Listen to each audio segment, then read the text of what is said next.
عبداللہ بن مسلمہ قانبی نے بیان کیا، ان سے امام مالک نے، ان سے نافع نے اور ان سے عبداللہ بن عمر رضی اللہ عنہ نے بیان کیا کہ رسول اللہ صلی اللہ علیہ وسلم نے رمضان کا ذکر کیا تو فرمایا کہ جب تک چاند نہ دیکھو روزہ شروع نہ کرو، اسی طرح جب تک چاند نہ دیکھ لو روزہ موقوف نہ کرو، اور اگر ابر چھا جائے تو 30 دن پورے کر لو۔ صحیح بخاری حدیث نمبر 1906۔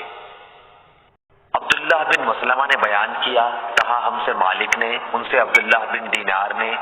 اور ان سے عبداللہ بن عمر رضی اللہ عنہ نے بیان کیا کہ نبی کریم صلی اللہ علیہ وسلم نے فرمایا مہینہ کبھی 29 راتوں کا بھی ہوتا ہے، اس لیے 29 پورے ہو جانے پر جب تک چاند نہ دیکھ لو روزہ نہ شروع کرو،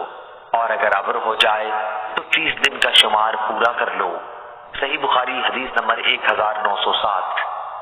جبلہ بن سہیم نے بیان کیا کہ میں نے ابن عمر رضی اللہ عنہ سے سنا، انہوں نے بیان کیا کہ رسول اللہ صلی اللہ علیہ وسلم نے فرمایا مہینہ اتنے دنوں اور اتنے دنوں کا ہوتا ہے، تیسری مرتبہ کہتے ہوئے آپ نے انگوٹھے کو دبا لیا۔ صحیح بخاری حدیث نمبر 1908۔ محمد بن زیاد نے بیان کیا، کہا کہ میں نے ابو ہریرہ رضی اللہ عنہ سے سنا، آپ نے بیان کیا کہ نبی کریم صلی اللہ علیہ وسلم نے فرمایا، یا یوں کہا کہ ابو القاسم صلی اللہ علیہ وسلم نے فرمایا چاند ہی دیکھ کر روزے شروع کرو اور چاند ہی دیکھ کر روزہ موقوف کرو، اور اگر ابر ہو جائے تو 30 دن پورے کر لو۔ صحیح بخاری حدیث نمبر 1909۔ ابن جریج نے بیان کیا، ان سے یحییٰ بن عبداللہ بن سیفی نے، ان سے اکرمہ بن عبد الرحمن نے اور ان سے ام سلمہ رضی اللہ عنہا نے کہ نبی کریم صلی اللہ علیہ وسلم اپنی ازواج سے 1 مہینے تک جدا رہے، پھر 29 دن پورے ہو گئے تو صبح کے وقت یا شام کے وقت آپ صلی اللہ علیہ وسلم ان کے پاس تشریف لے گئے۔